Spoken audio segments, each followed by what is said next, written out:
चोखावा बनल बा बड़ा मजेदार, लिट्टी चोखावा बनल बा बड़ा मजेदार। जे खाई नहीं ऊ पछताई मोरे यार, जे खाई नहीं ऊ पछताई मोरे यार।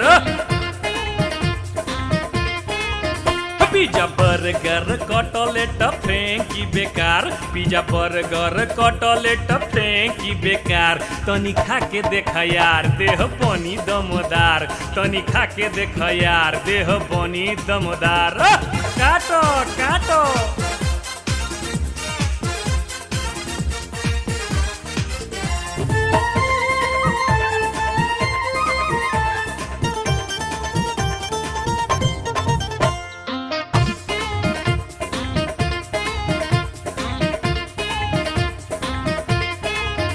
बनल देहिया में रही तंदुरुस्ती,